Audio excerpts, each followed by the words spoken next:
Hi everyone, আমি তোমাদের সাথে একটা ভিডিও শেয়ার করেছিলাম হ্যান্ড হাইজিন নিয়ে। তো আগের পার্টে হচ্ছে আমি step of hand hygiene, types of hand hygiene, hand ওয়াশের যে স্টেপগুলো হয় সেগুলো নিয়ে আলোচনা করেছিলাম। তো আজকের পার্টে আমি তোমাদের সাথে আলোচনা করব মুভমেন্ট অফ হ্যান্ড হাইজিন।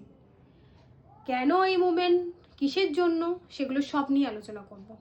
তো চলো আজকে আমরা টপিক শুরু করি। আমাদের মধ্যে যারা নার্সিং স্টাফ আছে বা স্টুডেন্ট নার্স, এই মুভমেন্টটা বলতে গেলেও না অনেক সময় গুলিয়ে ফেলি। কেউ 5টা মুভমেন্টের মধ্যে 4টে মুভমেন্ট বলে, কেউ আবার 5টা মুভমেন্টকে ভেঙে 10টা মুভমেন্ট বলে দেয়। তো এই 5টা মুভমেন্টই আমরা কিভাবে মনে রাখবো আজকে আমি তোমাদেরকে এক্সপ্লেন করব।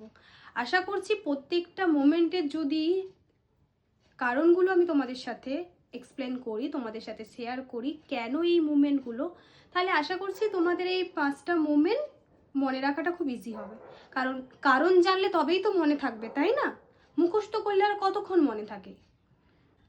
5 মুভমেন্টের মধ্যে ফার্স্ট যে দুটো মুভমেন্ট আছে, বিফোর টাচিং আ পেশেন্ট, আফটার টাচিং আ পেশেন্ট, এই মুভমেন্টগুলো আমাদেরকে কিন্তু মাস্ট বি মেনটেন করতে হবে। হ্যাঁ, সব মুভমেন্টগুলোই করতে হবে, কিন্তু এই মুভমেন্টগুলো একটু বেশি, কারণ এই মুভমেন্টগুলো সবসময়। আমি তোমাদেরকে এক্সাম্পল দিয়ে বোঝাচ্ছি। ধরো তোমার পেশেন্টের মেডিসিন দেওয়ার টাইম হয়ে গেছে, তার আগে তুমি কি করছিলে? ফাইল ওয়ার্ক করছিলে, পেশেন্টের আইভি সেট ঠিক করছিলে, আইভি স্ট্যান্ড ঠিক করছিলে, পেশেন্টকে পজিশন দিয়ে বসালে, এই সব কিছু মেনটেন করলে। ঠিক আছে, মেনটেন করার পর সব কিছু রেডি, তারপর কি করলে? তুমি পেশেন্টকে ওরাল মেডিসিনটা নিজের হাতে খাইয়ে দিলে। এইবার ভেবে দেখো, তুমি তো মেডিসিনটা খাওয়ানোর আগে পৃথিবী শুদ্ধ সব কাজ করে এসেছো, লাইক ফাইল চেক করা, আইভি সেট ঠিক করা, পেশেন্টকে পজিশন দেয়া, পেশেন্টের বেডশিট ঠিক করা, সব কিছু তুমি মেনটেন করেছো। তারপর কি করলে? বিফোর পেশেন্ট টাচিং তুমি কোনো রকম হ্যান্ড রাব ইউজ না করে, কোনো রকম হ্যান্ড হাইজিন মেনটেন না করে, ওই সমস্ত কিছু থেকে যা ইনফেকশন ছিল সব গিয়ে ওই পেশেন্টটাকে খাইয়ে দিলে। আচ্ছা, এবার ধরো ওই পেশেন্টটাকে তো তুমি মেডিসিন দিয়ে দিলে, পাশের পেশেন্টেরও মেডিসিন খাওয়ার সময় হয়ে গেছে, তো উনি তোমাকে ডাকছেন। তুমি কি করলে? এই পেশেন্টের কাজ কমপ্লিট করে ওই পেশেন্টের কাছে চলে গেলে, ওই পেশেন্টের ভাইটাল চেক করলে বা ওই পেশেন্টটাকে মেডিসিন খাওয়ালে, যাই কিছু করো, তুমি কিন্তু এই পেশেন্টটাকে টাচ করেছো। এ পেশেন্টকে টাচ করে বি পেশেন্টের কাছে গেছো। এই দুটো পেশেন্টকে টাচ করার মাঝে তুমি কোনো রকম হ্যান্ড রাব ইউজ করলে না, বি পেশেন্টকে টাচ করার আগেও ইউজ করলে না, এ পেশেন্টকে টাচ করার পরেও ইউজ করলে না। তাহলে এ পেশেন্টের কাছে যদি কিছু থেকে থাকে সেটাকে তুমি নিয়ে বি পেশেন্টকে দিয়ে দিলে। ওই এ বা বি পেশেন্টের মধ্যে কোনো একটা পেশেন্ট কন্টাক্ট আইসোলেশনের পেশেন্ট, তুমি জানো কি জানো না বা ভুলে গেছো, বাদ দাও, কোনো একটা পেশেন্ট কন্টাক্ট আইসোলেশনের পেশেন্ট, তুমি তো বিফোর আফটার কোনো হ্যান্ড হাইজিনি মেনটেন করলে না, একটা পেশেন্ট থেকে আর একটা পেশেন্টকে দিয়ে দিলে। এবার এটা তো গেল পেশেন্টের পার্ট। তুমি এবার কি করলে? ওই কন্টাক্ট আইসোলেশনের পেশেন্টটার সমস্ত কেয়ার নিয়ে এসে এবার নিজের কেয়ার নিলে, একটু মাথাটা চুলকালে, একটু নাকটা চুলকালে, কানে একটু খোঁচা দিলে, বা কেউ এসে একটা খাবার দিল, সুন্দর করে খেয়ে নিলে। এতক্ষণ তো পেশেন্ট আর পেশেন্টের মধ্যে তুমি ইন্টারমিডিয়েটের কাজ করলে। এবার কি করলে? সুন্দর করে ওই ইনফেকশনগুলোকে আবার তুমি নিজের মধ্যে নিজের গিফটস হিসেবে রেখে দিলে। এত পেশেন্ট কেয়ার করছি তো, তাই এগুলো তোমার রিটার্ন গিফটস, তাই তো? তাহলে ভাবো, বিফোর অ্যান্ড আফটার আমি যদি পেশেন্টকে টাচ করার আগে বা পরে হ্যান্ড হাইজিন মেনটেন না করি, তাহলে যেরকম আমি একটা পেশেন্ট থেকে আরেকটা পেশেন্টকে ক্রস ইনফেকশন দিচ্ছি, ঠিক সেই রকমই ওই পেশেন্টগুলোর কাছ থেকে কিন্তু নিজেও ওই ইনফেকশনগুলোকে গিফট হিসেবে নিয়ে নিচ্ছে। এবার কোয়েশ্চেন, যে before doing any objective procedure কেন, আফটার কেন নয়? আমরা যারা হেলথ কেয়ার ওয়ার্কার, আমাদের সবার একটাই এম, কি বলো তো? পেশেন্টকে সুস্থ করে বাড়ি পাঠানো। এটা কিন্তু নয় যে পেশেন্ট অ্যাডমিশনের পর তাকে HAI করে দেয়া, এটা কিন্তু নয়, তাই তো? আমরা কেউই চাই না পেশেন্টটা অ্যাডমিশনের পর পেশেন্টটার হেলথ কেয়ার অ্যাসোসিয়েটেড ইনফেকশনে ভরে যাক। আমরা সবাই চাই পেশেন্ট সুস্থভাবে বাড়ি যাক। তাই যে কোনো প্রসিডিওরের আগে আমাকে হ্যান্ড ওয়াশ করতেই হবে, এটা পেশেন্ট স্বার্থে, পেশেন্টের জন্য। তাই any aseptic procedure, any clean procedure before আমাকে হ্যান্ড হাইজিন মেনটেন করতে হবে। ফর এক্সাম্পল, ধরো তুমি পেশেন্টের ক্যাথেটার করছো, পেশেন্টের সেন্ট্রাল লাইন করছো, পেশেন্টের ক্যানুলেশন করছো, তোমাকে হ্যান্ড ওয়াশ করতেই হবে বাবা, কারণ আমার পেশেন্টকে ভালো রাখতে হবে, আমার পেশেন্টের স্বার্থে তোমাকে হ্যান্ড ওয়াশ করতে হবে। এবার প্রসিডিওরটা যখন শেষ হয়ে গেল, তোমার হাতে ইউরিন পড়লো, তোমার গ্লাভসটা ইনফেকশিয়াস হয়ে গেল, তোমার হাতে ব্লাড পড়লো, তুমি গ্লাভস খুলে হাত মুছে বাড়ি চলে যাও, আমার তাতে কিছু আসে যায় না।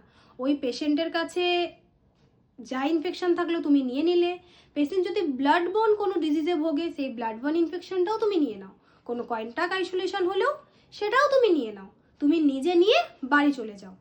কিন্তু তোমার থেকে যেন আমার পেশেন্টের কাছে এক্সট্রা কোনো ইনফেকশন না যায়। আর সবাই এটা জানে যে আমরা অ্যাটলিস্ট প্রসিডিওরের শেষে সবাই হ্যান্ড ওয়াশ করবো, কেউ ক্যাথেটার করার পর গ্লাভস খুলে দিয়ে চলে আসবো না, সবাই হ্যান্ড ওয়াশ করেই আসবো। তাই গাইডলাইন অনুযায়ী পেশেন্টের স্বার্থে before any aseptic or clean procedure আমাকে হ্যান্ড হাইজিন মেনটেন করতেই হবে। তারপর তুমি যা ইচ্ছা করো। এক্সপোজার, এই যে এই সেন্টেন্সটা, after body fluid exposure, exposure মানে সাডেনলি, কোনো প্ল্যান করে নয়। প্রসিডিওরটা করছো তুমি প্ল্যান করে, সেই জন্য বিফোর প্রসিডিওর তোমাকে হ্যান্ড হাইজিন মেনটেন করতে হবে। আর আফটার বডি ফ্লুইড এক্সপোজার মানে এক্সপোজ হয়ে গেছে, তোমার কোনো প্ল্যান ছিল না, সাডেনলি হয়েছে, তুমি তো জানতেই না যে এক্সপোজ হবে। তুমি যখন জানতেই না এক্সপোজ হবে, তাহলে তুমি কি করে হ্যান্ড হাইজিন মেনটেন করবে? আর যেহেতু এক্সপোজ হয়ে গেছে সেহেতু এবার তো তোমাকে হ্যান্ড হাইজিন মেনটেন করতেই হবে। তাহলে প্লেন অ্যান্ড সিম্পল এটাই জিনিস যে তুমি যখন প্রসিডিওর করতে যাচ্ছ সেটা প্ল্যান করে করতে যাচ্ছ, তাই বিফোর এনি প্রসিডিওর। আর যখন ফ্লুইড এক্সপোজার হচ্ছে ওটা কিন্তু সাডেনলি হচ্ছে, তুমি সাডেন এক্সপোজ হচ্ছ, তুমি নিজে থেকে ফ্লুইডটাকে টাচ করছো না, যেহেতু তুমি প্ল্যান করে করছো না, সাডেন হচ্ছে, সেহেতু তুমি বিফোর করতে পারো না। তাই আফটার বডি ফ্লুইড এক্সপোজার তোমাকে হ্যান্ড হাইজিন মেনটেন করতে হবে। ফর এক্সাম্পল, তুমি পেশেন্টের ক্যানুলেশন করলে, পেশেন্টের ক্যাথেটার করলে, পেশেন্টের ড্রেন রিমুভ করলে, পেশেন্টের ড্রেন থেকে কালেকশন নিলে, তখন কি হবে? সাডেনলি তোমার ওপর বডি ফ্লুইড এক্সপোজ হলো, সেই সময় কি করবে? তুমি হ্যান্ড ওয়াশ করবে না? হাতটাকে কি হাতে জামায় মুছে নেবে? কখনোই না, নিশ্চয়ই। তো এই ওয়ার্ডটা মনে রাখবে, এক্সপোজার, সাডেনলি, তাই আফটার এক্সপোজার তোমাকে হ্যান্ড হাইজিন মেনটেন করতে হবে। এবার আসছি last, after touching patient surrounding. আচ্ছা, এখানেও আবার same question, after touching patient surrounding কেন, বিফোর কেন নয়? পেশেন্ট বাদে যা কিছু আছে, পেশেন্ট ফাইল, তোমার ইউজ করা pen, locker, bedsheet, side rail, bed কি, আইভি সেট, যা কিছু আছে, ইজ অ্যান্ড এভরিথিং হচ্ছে পেশেন্ট সারাউন্ডিং। আর এগুলো হচ্ছে জড় পদার্থ, তাই আশা করি তোমার থেকে ওরা কিছু ইনফেকশন নিয়ে নেবে না, তাই ওদেরকে টাচ করতে যাওয়ার আগে তোমার হ্যান্ড হাইজিন মেনটেন করার দরকার নেই। কিন্তু ওদের মধ্যে যে ইনফেকশনগুলো আছে সেগুলো যাতে তুমি না নাও, বা ওইগুলো থেকে ইনফেকশন যাতে তোমার মাধ্যমে অন্য পেশেন্টের কাছে না যায়, তাই ওগুলো টাচ করার পর তোমাকে হ্যান্ড হাইজিন মেনটেন করতে হবে। তাহলে বুঝতে পারলে যে কেন ওগুলো টাচ করার আগে আমি করব না, কারণ কি ওরা জড় পদার্থ। আমি হ্যান্ড হাইজিন নিয়ে দুটো পার্টে ভিডিও আপলোড করেছি, পার্ট 1 এবং পার্ট 2।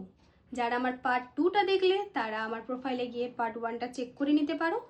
আশা করছি তোমাদের সবার জন্য খুব হেল্পফুল হবে, স্পেশালি যারা স্টুডেন্ট নার্স আছো বা যারা ফ্রেশার নিউ জয়েনিং, ওদের জন্য খুব হেল্পফুল হবে। তো কারো যদি কোনো কোয়ারি থাকে হ্যান্ড হাইজিন রিলেটেড বা এনি আদার্স, তারা আমাকে কমেন্ট করতে পারো বা আমাকে ডিএম করতে পারো।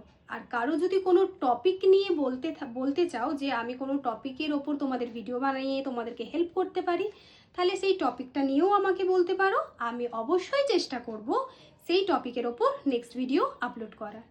Thank you for watching, like, comment and share.